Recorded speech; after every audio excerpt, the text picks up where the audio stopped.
Boa noite, boa noite, boa noite.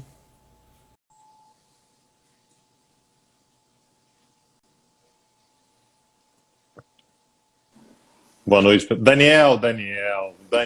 Tanguy. Opa, Daniel, eu tava sentindo, Daniel, o quê? a vibração do ano. Tava assim, não vai completar as férias. Não vai completar férias nenhuma. Tava Tanguy, escrito, tava escrito. Sabe o que que é? Aquele texto do Ernesto Araújo no final do ano passado, já tava assim, porra, não vai chegar dia 11. Não vai é mesmo, chegar, Daniel. Tanguy. Tanguy, eu queria te É, contar que você tá com barba branca, Tanguy. Sério, eu isso tá, tô, tá me cara. preocupando, cara. Tá me Eu tô com preocupando, barba sério mesmo. branca. É, mas a minha namorada acha Acha charmoso. bonito? Ah, Ah, acho bonito. que bom. Acho importante, acho A importante. sua barba tá branca, Daniel? Você tem barba branca? A minha barba não, minha barba é castanha. É porque você não sabe, né, Daniel? É castanha. Tanguy, você vai explicar ao longo dessa nossa live de hoje por que as férias do Petit foram interrompidas? Que, aliás, eu vou começar o podcast de hoje fazendo essa cobrança. Fazendo essa cobrança e tal. Acho importante. Acho Pô, importante a Daniel. gente, a gente colocar isso em pratos limpos. Pois é, o Pedro também acha bonito. Beijo, Pedro. É, vamos lá, cara, vamos começar esse negócio aí. Porra, cara, Vou botar, voltar de férias antes porra, é muita sacanagem, cara, sério. É aquele vamos negócio, você botar. tá dormindo, às 4 da manhã você tem que acordar às 6, aí às 4 da manhã você tem que acordar pra fazer alguma coisa, você fica naquela, porra, volta a dormir, não volto. Sacanagem, mas enfim, vamos lá. Começar a Botar botar pra aqui para gravar aqui. gravar. Eu também vou Isso. botar, peraí.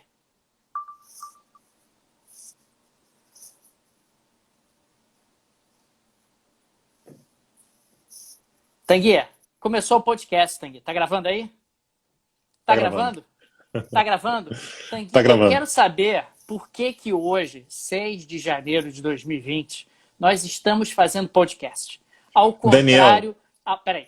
Ao contrário de 11 de janeiro, como tinha sido combinado, eu sei, você passou hoje a tarde toda me mandando fotografias lá de uma invasão num parlamento americano, de Tegucigalpa. Não é Tegucigalpa aqui, Bruno?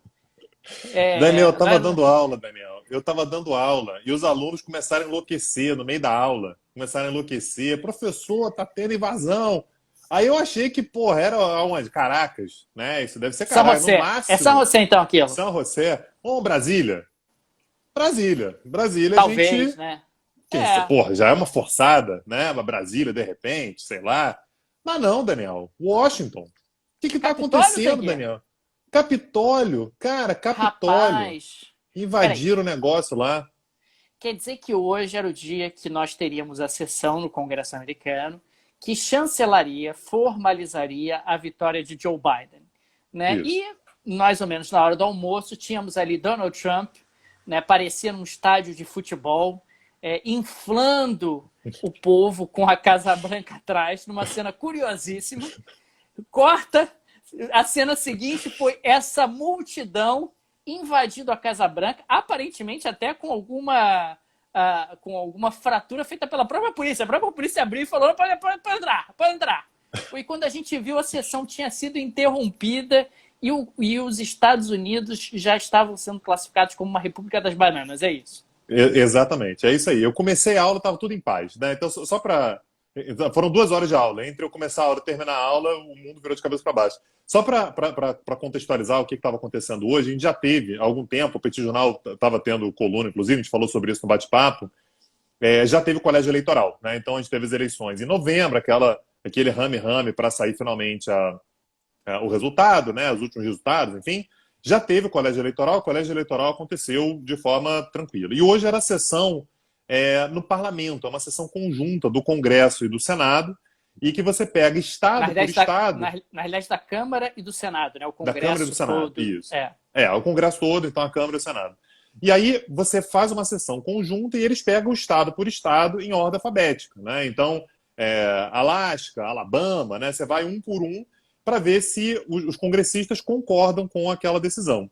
E teve um determinado momento que parou porque um congressista discordou do resultado, disse que não queria confirmar o resultado de um determinado lugar, e o que acontece é que você separa as duas casas para cada uma decidir se confirma aquilo ali a despeito daquela reclamação de um determinado congressista ou não. Né? Até No aí do momento em jogo, que né? Até aí do nenhum jogo, faz problema, né? parte. Até aí Tem nenhum nenhum problema, problema. isso faz parte do jogo político. é uma sessão longa, você imagina, são 50 estados americanos, isso acontece um por um. A gente já tinha tido 2 ou 3, já tinha sido confirmados, no terceiro, no quarto ali, parou para que as casas se separam, imagina o trabalho daí, as casas se separam, cada uma delas faz, são 2 horas de interrupção para cada uma das casas fazer uma deliberação para saber se confirma ou não. Nesse meio tempo aí, você teve a invasão. Naturalmente, assim, Daniel, é estranho falar isso, né? Mas não é exatamente uma surpresa, né? O Trump ele vem fomentando isso já tem um tempo. O Trump ele já vem dizendo que não concorda com o resultado, que teve fraude. Ele vem fazendo isso de forma muito consistente, muito contundente. Uma coisa que a gente já falou aqui no Petit Jornal centenas de vezes, né? O Trump ele é muito bom de oratória. Ele é canalha, você olha pra cara dele e você vê que ele é um canalha e tal, ele mente, né, abertamente, mas eu acho que ele mente com tanta convicção que uma parte significativa do eleitorado americano quer acreditar nele. Então, se você pegar as pesquisas, a quantidade de eleitores americanos que acredita que as eleições foram fraudadas é enorme. Então, esse pessoal que foi para lá, combinou em rede social e tal, você falou do evento, do Trump falando e tal, o que ele estava dizendo é: vou marchar com vocês pela Avenida Pennsylvania, né, que é exatamente a Aliás, que passa em frente à Casa Branca. Aliás, o evento se chamava Marcha de Salvação da América. Esse é o nome do evento que foi organizado hoje pelos seguidores do Donald Trump. E você estava falando um pouco da habilidade de oratória dele. O Donald Trump é bastante sedutor na oratória dele. Ele fala com muita convicção, ele fala de forma muito impressionante.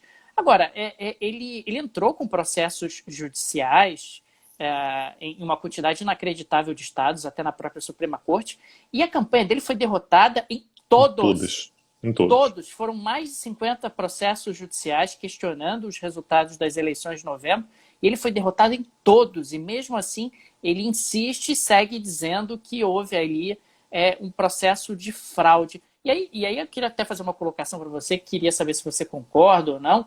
Me parece que, acima de tudo, o Donald Trump luta desesperadamente para não sair de cena. Ou seja, é exatamente isso. Ele luta desesperadamente para manter a sua base aglutinada, para continuar sendo um personagem relevante fora da Casa Branca. O grande problema é a tensão institucional que isso acarreta, né? Na verdade, sim, tem muita gente usando a palavra tentativa de golpe. E aí a gente vai ter que caracterizar o que significa golpe. Eu não acho que hoje fosse uma tentativa, até meio ingênuo, né? Achar que ele estava querendo tomar o poder. Não era muito possível fazer isso no meio de uma sessão. Não parece ser esse o caso. É golpe no outro nível, né? No nível de abalar de fato as instituições democráticas, porque o Trump ele se beneficia do abalo das instituições. Exato. Quanto mais abaladas as instituições estiverem, mais ele se beneficia, mais ele atua nas margens, mais ele consegue radicalizar a base. A gente está falando sobre, de fato, a construção de uma base de apoio muito mobilizada, né? Para o cara sair de casa com chifrinho e roupa de Jamiroquai, o cara está muito, ele tá muito engajado. Assim. Isso acaba fazendo com que muita gente, o cara que está assistindo pela televisão, ele pode até achar um absurdo, mas ele fala assim: cara, mas se a eleição foi fraudada, né? De repente, isso é possível. Então, ele consegue se manter, de fato, com uma narrativa forte, mesmo fora da Casa Branca. Eu acho que é aí que está a tentativa de golpe. Então, não era exatamente uma tentativa de golpe de retomar o poder. Não era ir lá dizendo: agora eu sou o presidente. Não me parece que... Nem que isso era factível. É o golpe no outro nível. É no nível de abalar, de fato, as bases da democracia americana. O que é muito sério, Daniel. E aqui eu quero olhar um pouco mais para o longo prazo. Depois a gente pode voltar, né, para os eventos em si. Mas, assim, para o longo prazo, isso é muito, muito grave. Porque a gente já falou isso aqui várias vezes. Aliás, a gente tem um curso, né, Daniel, que tá disponível ainda, que é a Erosão da Democracia Liberal, que ao longo de 4 aulas a gente fala sobre os fundamentos da democracia liberal. E faz estudos de caso também, né? Os estudos de caso. Na primeira aula a gente faz uma análise um pouco mais conceitual mesmo. O que são as democracias liberais? E, inegavelmente, aí você pode gostar, pode não gostar, vamos xingar, vamos cancelar e tal, mas os Estados Unidos eles são uma referência para a democracia liberal, né? E no mundo inteiro. Assim, todo mundo, quando pensa em democracia, olha para os Estados Unidos. E aí você imagina, não apenas o exemplo, porque o exemplo me parece até o pensamento mais imediato, né? Pô, os Estados Unidos, aquilo está acontecendo nos Estados Unidos, por que não acontecer no meu país? Você permite uma série de coisas. Mas eu quero ir além. Será que os outros países, a partir de agora, confiam nos Estados Unidos, na estabilidade democrática? Então, assim, fazer negócio com os Estados Unidos sempre foi um negócio que você fazia com absoluta tranquilidade, porque entra governo, sai governo, Pode ter rixa maior, rixa menor, acabou a eleição, o negócio dá uma serenada. Agora, daqui a 4 anos tem uma eleição. Será que o Trump, ou um Trump, não vence uma nova eleição? Será que isso não acontece de novo? Sei lá. Assim, isso acaba fazendo com que, por exemplo, a Europa já olhe para os Estados Unidos como assim, porra, sei lá, cara, de repente a gente faz um acordo com os caras aí, aparece um Trump novo, aparece o próprio Trump de novo, sabe, sei lá, e o uso da violência ele se torna de fato uma marca da política, né? E me impressiona muito, porque quando você abre esse precedente, é claro que isso pode ser tentado uma segunda vez, uma terceira vez, esse questionamento do resultado das eleições, e numa segunda vez pode ser tentado com mais força, numa terceira vez pode ser tentado com ainda mais força, e pode ser tentado em outros níveis também. Sim. Quer dizer, imagina as primárias do Partido Republicano. Você pode começar a tentar tumultuar o resultado das primárias do Partido Republicano. Quer dizer, os desdobramentos disso são absolutamente imprevisíveis. Você está falando, claro, do reflexo na Europa e da confiabilidade que os Estados Unidos deixam de despertar em função de eventos como esse, mas e o exemplo americano para outras democracias que talvez não sejam tão sólidas? Você começa a pensar, bom, se o Trump pode questionar o resultado eleitoral nos Estados Unidos, por que eu não posso questionar o resultado eleitoral aqui no meu país, se eu estou insatisfeito com esse resultado eleitoral? Né? Por que eu não posso convocar pessoas pelas redes sociais, a invadir o Congresso, invadir a invasão está legitimada. Os poderes constituídos? E isso me parece um precedente absolutamente perigoso e ataca frontalmente os pilares de uma democracia liberal. Isso é muito grave. Eu acho que às vezes as pessoas acham que não, é um evento isolado, aconteceu hoje. Não, isso é um evento que abre um precedente, abre uma ranhura na grande referência das democracias liberais internacionalmente falando, que é os Estados Unidos. Daniel, eu acho que tem um outro ponto aí que é importante, que há pouco tempo, eu lembro que é uma discussão que a gente tinha aqui no Petit. Isso a gente falou em bate-papo, no próprio curso, né, sobre as democracias liberais, isso era uma discussão, mas principalmente depois da eleição, que era o que vai ser do trumpismo depois da eleição. Será que existe um trumpismo depois da eleição? Ele fez uma coluna sobre isso, como é que o Partido Republicano ia lidar com isso. E eu acho que a resposta que está aparecendo agora talvez seja a pior de todas, né? Mesmo sem o Trump, eu acho que o trumpismo ele continua existindo. Eu não sei ainda quem vai ser a figura que vai aglutinar isso sem o Trump, né? Lembrando que o Trump já é bastante idoso, o Trump acabou de perder uma eleição, ele atua nas más, então as regras nem sempre para ele são exatamente uma limitação e tal, então não dá para saber exatamente como é que vai acontecer, mas o que acontece daqui a 5 anos, daqui a 10 anos? É nesse ponto que eu estou pensando, de novo, olhando para o longo prazo. E me parece que, de fato, existe um grupo de pessoas muito significativo nos Estados Unidos que compra essas ideias. Então, foram pessoas que não votaram no Trump somente porque ele era o candidato republicano e vá lá. Mas você tem muita gente que, de fato, compra essa ideia como a derrota do establishment, a derrota dos corruptos, de Washington, né? Toda aquela visão que os Estados Unidos mais interioranos têm né, uma visão muito deturpada, muito negativa que eles têm de Washington. Isso está permanecendo. E lembrando, gente, o Trump ganhou 75 milhões de votos. Isso é muito voto. É claro que tem uma porção enorme que votaria no Partido Republicano, quem quer que fosse. Pode ser qualquer um. O cara vai votar no Partido Republicano.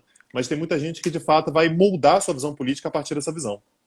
Essa é uma percepção que ganhou força ao longo dos últimos anos, que é o chamado marxismo cultural. Ou seja, a ideia de que existe uma elite e que essa elite quer impor uma determinada agenda à sociedade, uma determinada elite que quer controlar o que eu posso e o que eu não posso fazer com a minha vida. E essa elite é representada pelo establishment. O establishment político é representado pelos grandes meios de comunicação, é representado pelas universidades, é representado pelos organismos multilaterais. Então, exatamente, ele pensa dessa forma, encara dessa forma. Então, alguém como o Trump, ele personifica o enfrentamento a esse establishment. E a ideia, e você vê inclusive algumas pessoas refletindo esse tipo de discurso nos Estados Unidos nas redes sociais, que o que aconteceu hoje foi lutar pela democracia. Ou seja, porque você estaria lutando contra a ditadura imposta pelo establishment. Do politicamente correto. Do politicamente correto. Isso tem reflexos no Brasil, quer dizer, quando a gente teve em março do ano passado aquelas manifestações por um golpe militar no Brasil, as pessoas que levavam faixas nas ruas, em Brasília em particular, diziam que era um golpe pela democracia. Ou seja, era um golpe para romper com o establishment e, consequentemente, romper com essa ditadura do politicamente correto, romper com essa ditadura que está sendo imposta por esses grandes conglomerados e grupos organizados, e às vezes esses grupos organizados são personificados pelo George Soros, né? Que o George Soros financia grupos ao redor do mundo. E pela Angela Merkel, né, Daniel? E pela Angela Merkel disseram aí que também é neta do Hitler. Pois é, Angela Merkel tá também sabendo disso? Eu ouvi essa teoria. E aí não importa se é verdade ou não, Tanguy. A verdade não importa. E eu acho que isso tem que ficar muito claro aqui na nossa discussão hoje, porque às vezes a pessoa pode estar se questionando: puxa, mas será que o Donald Trump realmente acha que a eleição foi fraudada? Não. O Donald Trump realmente acha que ele vai ter alguma chance de se manter no poder? Não. Mas não é isso que importa. Ele está efetivamente tentando ganhar capital político, ganhar apoiadores ao se colocar, ao personificar alguém que enfrenta esse establishment. Esse establishment, inclusive, que agora fraudou as eleições dos Estados Unidos. Veja só, até onde esse establishment foi capaz de ir. Ele está fraudando as eleições. Aí você vai dizer: Daniel, mas isso não faz nenhum sentido. Não importa se não faz sentido para mim, não faz sentido para você, mas faz sentido para um grande grupo de pessoas. E Daniel, o ponto crucial disso que você está falando, que essa construção de uma narrativa, é que ela é muito consistente. Ela é mentirosa, mas ela é muito consistente. Eu não sei se você viu o vídeo que o Trump fez para pedir para as pessoas irem para casa. Me impressionou na hora que ele começou a gravar o vídeo. Falei assim: porra, ele vai pedir para a galera ir para casa? Será? Né? E o discurso dele foi o seguinte: vão para casa. Eu entendo como vocês se sentem, sobretudo porque vocês foram roubados assim como eu. Vocês viram a eleição ser roubada na frente de vocês. E isso é muito poderoso, porque ele é o presidente. Ele tem mais 2 semanas como presidente dos Estados Unidos da América. Ele recebeu 75 milhões de votos. São 75 milhões de pessoas, que óbvio que não são todas, mas que estão propensas a acreditar que o voto delas foi roubado, foi desconsiderado, não foi validado. E olha que postura magnânima do presidente dos Estados Unidos, está dizendo assim: vão para casa, vocês estão fazendo certo, vocês estão corretos, mas vão para casa. Olha como é que é um movimento que ele ganha eco. Ele não é um movimento que morre com o Trump, ele é uma ideia que permanece por aí. Então, de fato, isso faz com que, aqui sendo meio catastrófico, tá? Mas a democracia nunca teve tão risco no mundo, porque, de novo, aquilo que acontece nos Estados Unidos, a gente também já deu uma aula gratuita sobre isso, né, Daniel? Que a gente falou sobre TikTok, Instagram, era meio que a brincadeira que a gente está fazendo ali com as redes sociais, mas aquilo que acontece nos Estados Unidos é uma referência cultural. E quando eu falo de cultura, eu não estou falando somente de consumo de Netflix, né? Eu estou falando também de cultura política, de o que são, o que é aceito, o que é considerado correto em boa parte do mundo. Aliás, não é por acaso que toda vez que a gente fala em alguma democracia que está decadente, alguma coisa assim, a gente fala assim: olha como é que os Estados Unidos, olha como é que isso acontece nos Estados Unidos, o que aconteceria nos Estados Unidos. E hoje a gente vê uma situação bizarra na qual o Maduro e o Erdogan, por meio lá da agência de notícias oficial da Turquia, expressam preocupação com a estabilidade nos Estados Unidos. Isso pode parecer, no primeiro momento, engraçado. Claro, é óbvio que é engraçado, né? Assim, o mundo capotando, é irônico. Mas isso é preocupante porque você imagina como é que são as próximas eleições nos próprios Estados Unidos, e eleições que aconteçam eventualmente na França, eleições que aconteçam na Alemanha, eleições que aconteçam em qualquer lugar, seja de democracias mais consolidadas, seja de democracias menos consolidadas. Então, isso, de fato, é uma preocupação para os próximos anos. E, de novo, né, você pode estar se perguntando, a pessoa que está nos ouvindo: puxa, mas o Trump acredita nesse discurso do establishment? Claro que não! O Trump é um homem do establishment, é um nova-iorquino, um grande investidor do setor imobiliário. O Trump, que tem negócios espalhados pelo país, sempre teve bons relacionamentos com o governo, mas olha que oportunidade ele percebeu. Ele percebeu que existia ali um espaço a ser explorado, e ele falou: eu vou ocupar esse espaço porque essa é a minha oportunidade de ascensão ao poder. E isso tá vivo, quer dizer, isso está vivo mais do que nunca, como você colocou. É um elemento de preocupação, é um elemento de tensão, porque a gente está numa situação onde nós nunca tivemos tanto acesso à informação e mesmo assim nunca fomos tão desinformados, e E a verdade não importa. Quer dizer, a verdade hoje ficou muito claro que a verdade não importa. E aquela cena daquele cidadão com a bandeira dos confederados cruzando um corredor do Capitólio com um retrato, uma pintura do Abraham Lincoln atrás, aquilo foi muito ilustrativo para mim, né? A bandeira dos confederados, inimigos do Lincoln, que foram derrotados pelo Lincoln durante a Guerra de Secessão. Quer dizer, a gente está falando de algo muito ilustrativo. Quer dizer, aquela bandeira dos confederados que representava a luta pela defesa da escravidão, a luta pela manutenção realmente daquele regime. De valores, né, Daniel? E de de valores. valores. Esses caras estão falando de valores, nossos valores, valores americanos, valores tradicionais, Exato. o Trump representando isso. Os confederados, então, eles eram, em parte, uma defesa também de valores arraigados, né, nos Estados Unidos, como, por exemplo, a escravidão. Exato. Então, quer dizer, eu quero os Estados Unidos de volta. É isso que aquela pessoa está gritando para mim naquela imagem. Eu quero os Estados Unidos verdadeiros de volta contra esse establishment, contra essas pessoas que estão querendo impor uma agenda na qual eu não me identifico. Se a gente trouxer um pouco isso para o Brasil, o próprio governo do Bolsonaro representa a tentativa de uma volta a um Brasil bandeirante. Quer dizer, é aquele Brasil que entra na mata para explorar riquezas, é aquele Brasil do plantation. Não é o Brasil do agronegócio moderno, que tem relações com o mundo todo, não. É o Brasil da monocultura, do plantation, da coivara, quer dizer, que queima a terra para plantar, ou então para ter pasto. O Brasil bandeirante que entra dentro das florestas para tentar minerar, para tentar pegar minerais. Quer dizer, esse é o Brasil que, num certo sentido, eu quero de volta. Eu quero esse Brasil de volta. Esse Brasil dos valores brasileiros, dos valores da essência. É muito importante destacar que nem nos Estados Unidos, nem no Brasil, o que eu estou descrevendo é conservadorismo. Isso não é conservadorismo. Conservadorismo é Winston Churchill, é Angela Merkel, esses são conservadores. O que a gente está aqui descrevendo é um certo reacionarismo, que é o desejo de retomar um passado idealizado, e não de você ter uma postura conservadora em relação às mudanças para preservar a estabilidade sistêmica, que seria o que o conservadorismo defende. É algo completamente diferente.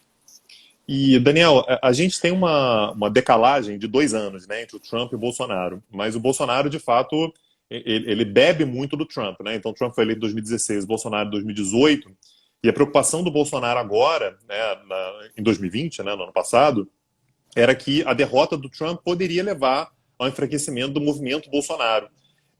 Isso que acontece hoje, eu acho que denota o fato de que esses 2 anos de diferença, eles podem chegar no Brasil, né, nas eleições de 2022, como movimento de resistência contra o que quer que seja o resultado das eleições. Tem que haver uma resistência. Olha o que eles fizeram nos Estados Unidos e olha o que a gente deve fazer aqui também. Então, lembrando que o Bolsonaro, assim como o Trump, também vem preparando esse discurso há bastante tempo.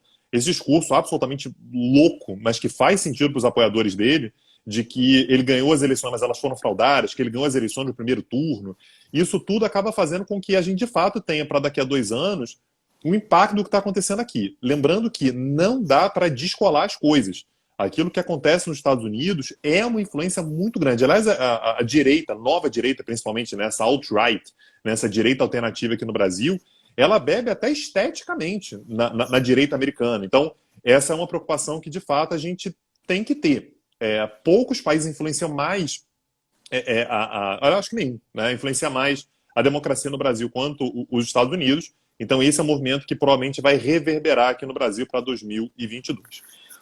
Daniel, os Estados Unidos influenciou o Brasil desde a Inconfidência Mineira, Tanguy, né? É sempre importante lembrar que a Revolução Francesa não influencia a Inconfidência Mineira, até porque elas são contemporâneas.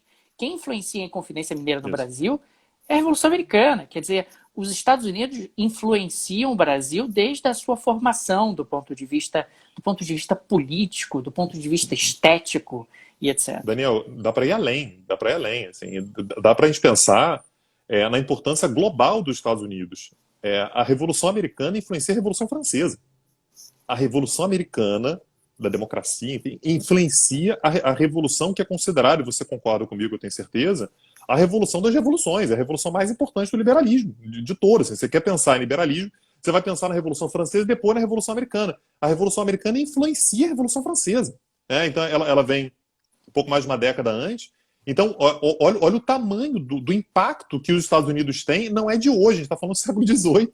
Desde então, sempre foi influente. E isso que aconteceu hoje, essa invasão, né, ao Capitólio, é algo que não é para agora, é algo que é simbólico demais historicamente. Lembrando que a Casa Branca é branca por conta de que ela foi queimada numa invasão. Né? A gente está falando ali da Guerra de 1812. Então a gente está falando sobre algo que é simbólico demais para a gente olhar para o momento, né, somente agora. Não é o iniciozinho de 2021. Né?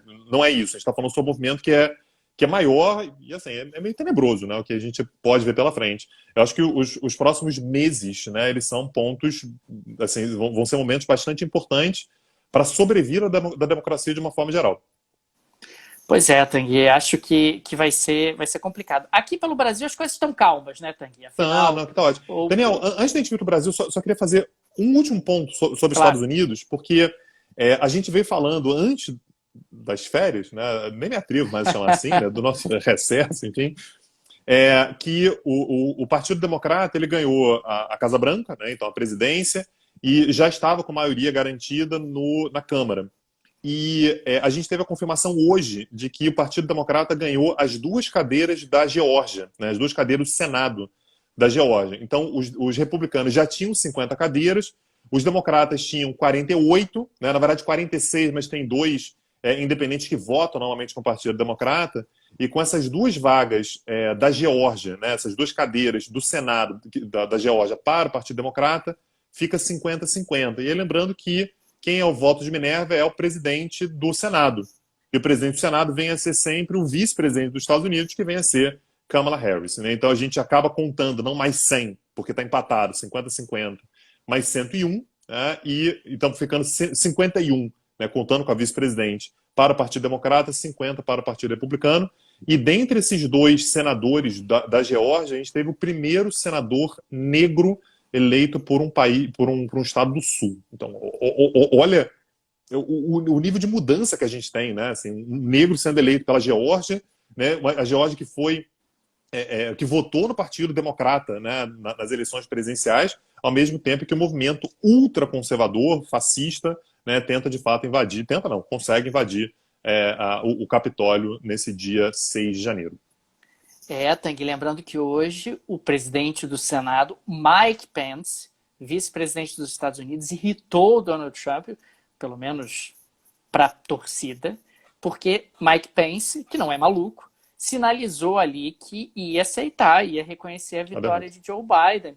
E a gente nunca sabe se isso é combinado ou não, mas o Donald Trump ficou muito irritado com a postura do Mike Pence, sugerindo quase que estava sendo traído pelo vice-presidente na medida em que ele estava assumindo o papel dele. Afinal, o que ele vai fazer além de reconhecer ali a vitória do Joe Biden dentro daquela cerimônia particularmente protocolar, né? Ô Daniel, eu quero saber se o presidente do Brasil pode fazer alguma coisa para melhorar a economia ou nem é com ele. Assim, ele assiste e é isso. Aparentemente nem é com ele, Tanguy, porque ontem ele não pode fazer nada, né? O Brasil está quebrado. Ele disse ontem que o Brasil está quebrado. O Brasil não está quebrado, porque o Brasil continua conseguindo vender títulos, pegar dinheiro emprestado. Quebrada estava a Grécia há poucos anos, que teve que pedir socorro para a Troika e para o Fundo Monetário Internacional. Quebrada estava a Argentina há alguns anos atrás, também, que não tinha crédito de ninguém. O Brasil não está quebrado, mas está numa situação muito delicada. E eu achei interessante que não é com ele, né? Não tem nada a ver com isso. Não tem nada a ver com isso. Mas o Brasil não estava... Parecia um senhorzinho aposentado, preocupado, que não está conseguindo pagar a conta já, está quebrado, tá difícil aqui, queria fazer uma viagem aí, dar um mimo pro neto e não estou podendo, né? Queria reduzir aí o imposto de renda da galera, mas, não vai rolar. Quer dizer, são preocupações tão pueris, né? E tão fracas. Mas eu achei melhor hoje, Tanguy. Hoje ele estava reclamando que, veja você, as seringas estão mais caras, Tanguy. As seringas subiram de preço. Não acredito. Subiu de preço? Rapaz, quem diria, cara? Quem diria, né? Que surpresa. Que loucura. Né? Porque o Brasil não comprou seringas para vacinar as pessoas, né? Até agora, o Ministério da Saúde Afinal, a pandemia começou ontem, né? Semana passada Daniel, começou a pandemia, não deu tempo Daniel, ainda. a gente está falando sobre o governo que o Pazuello, o ministro da Saúde, disse que não, se tiver demanda de vacina, se tiver demanda. Não, se tiver demanda, a gente compra. Porra, então avisa aí que, sei lá, tem alguma demanda, né? O Brasil não tem seringa. E aí, hoje, o Bolsonaro disse: não, para de comprar as seringas, porque o Brasil está quebrado e as seringas subiram de preço. Seringa. Pô, não tem como comprar seringa. Seringa é um supérfluo, né, Daniel? Seringa também dá para viver sem seringa, né? Cara, é muito surpreendente as seringas terem subido de preço em janeiro de 2021. Eu não sei como é que a gente poderia imaginar que as seringas iam subir de não preço, teria como. Reescreva os livros de economia. Aumentou a demanda, aí aumentando a demanda, o preço sobe. Cara, que coisa fantástica isso. Surpreendente, surpreendente. Esse é o momento que nós estamos vivendo. Mas acho que é isso, né, Tanguy? Acho que para o primeiro bate-papo, esse bate-papo extra, né, esse bate-papo que antecipou as nossas férias por conta desses eventos extraordinários, acho que tá bom, né? No ano passado, o Soleimani... Foi o Trump, aliás, também, né? O Trump tá me devendo alguns dias de férias aí. Vou cobrar. Verdade. Enfim, pegar um pouquinho do que ele arrecadou lá da galera querendo ação, não sei o quê, que ele arrecadou uma grana lá. Não, ele abriu um fundo. Você contribuiu para o fundo? Não contribuí. Ele tá me devendo, devendo, Daniel. Dias e dias de férias. Ele abriu um fundo para levantar recursos para defender a democracia americana. E aí, só que o que ele pode fazer com esse dinheiro do fundo é muito elástico, assim, segundo a legislação americana. Mas ele arrecadou uns bons milhões de dólares, Tanguy. Foram alguns milhões. Mas é importante, a luta pela democracia está em primeiro lugar. Então no ano passado, o Soleimani foi o quê? Foi dia 3 ou 4 de janeiro. Dessa vez já demorou mais, né, Daniel? Já fiquei feliz aí. Já chegamos ao dia 6. Já chegamos no dia 6. Se ano que vem for dia 9, se ano que vem acontecer alguma coisa dia 9, já vai uma semaninha aí sem preocupação. Então, assim, na última vez que a gente teve um evento como esse no ano foi em 2020, então vamos ver o que vai ser o 2021 aí. Lembrando que a gente volta de fato, de verdade. Porra, Daniel, na semana passada, quando foi. Semana passada não, no último encontro que a gente teve aqui, no último bate-papo, eu tentei jogar a barra lá pra cima. Eu falei, a gente só volta se for coisa séria, grave. Porque eu tentei assim, daqui a pouco a galera tá pedindo pra gente comentar qualquer coisa aí. E aí acontece isso. Mas a gente volta de verdade, verdade mesmo. Dia 11, diga. Tanguy, hoje meu telefone não parava. Nas redes sociais as pessoas marcando. E aí, Tanguy? O Petit vai voltar hoje, né? E a galera tem um sadismo, né? Rolou um sadismo. O pessoal ri, o pessoal manda kkk, marca a gente e faz kkk. É mole isso, Tanguy. Então a gente volta de verdade. Se não acontecer nada, né, mundo? Ô, Trump, se não acontecer nada de mais grave aí, a gente volta no dia 11 e dia 12 já tem aula gratuita, né? Aula gratuita verdade. que a gente vai falar sobre... A gente foi inocente também, né, Daniel? Já resolveu falar sobre o governo Trump, sobre o governo Biden. É verdade. E o governo Trump tá aí ainda. Nem acabou, né? Nem acabou o governo Trump, a gente já queria falar sobre... Porque qual foi a nossa conta? Essa semana tem lá, tem a formalização pelo Congresso, semana que vem é Biden. A formalização pelo Congresso, Daniel, é aquele negócio que não é nem notícia, né? Nem notícia. Imagina. Você vai somente ver aí, né? É só passar o carro e acabou. E não. Então, no dia 12, a gente tem a aula gratuita. Eu vou colocar o link na descrição desse episódio para você entrar lá e se inscrever, que vai ser sobre Biden e Oriente Médio. Como é que vocês vão saber o que o Biden vai fazer com o Oriente Médio? A gente vai ver aí. A gente vai conseguir fazer um paralelo com o governo do Obama, entender como é que está a equipe de política externa do Biden e como é que esse integrante da equipe de política externa do Biden lidam com o Oriente Médio. Eu estou falando isso aqui sem combinar com o Daniel, não sei se é isso que ele tinha em mente, a partir de agora vai ser, porque está gravado, já está no feed. Então, Daniel, é essa linha que a gente vai seguir aí. Semana que vem a gente se fala, então. Tá bom, maravilha. E quem quiser se tornar apoiador, pode ir no Apoia-se, não é isso, Tanguy? Pode ir no Apoia-se, tem lá. Na verdade, pode entrar no nosso site, petijornal.com.br, então pode ir direto no apoia.se/petit. Né? Entra lá, você pode se tornar apoiador. Aqui deixar o nosso enorme, imenso agradecimento aos nossos apoiadores. O podcast segue gratuito, tem as aulas gratuitas. Quem banca isso tudo para você que está nos ouvindo são os apoiadores. Você pode deixar o apoio que você quiser. Né? Não tem eu acho que o mínimo são R$5, né, Daniel? Mais que R$5, você fica à vontade aí. Né, de R$5 até o fundo lá do Trump que você quiser deixar de contribuição. e para você ver o nosso portfólio de cursos, inclusive a aula gratuita que a gente vai dar na semana que vem e o curso sobre as democracias liberais, que está mais atual do que nunca, você entra no nosso site petcursos.com.br, tem lá tudo que a gente já produziu de curso e de aula gratuita, tá tudo por lá. Maravilha, Tanguy. Então, até semana que vem, se tudo correr bem. Até semana que vem, se tudo correr bem. Um abraço. Tchau, tchau. Tchau.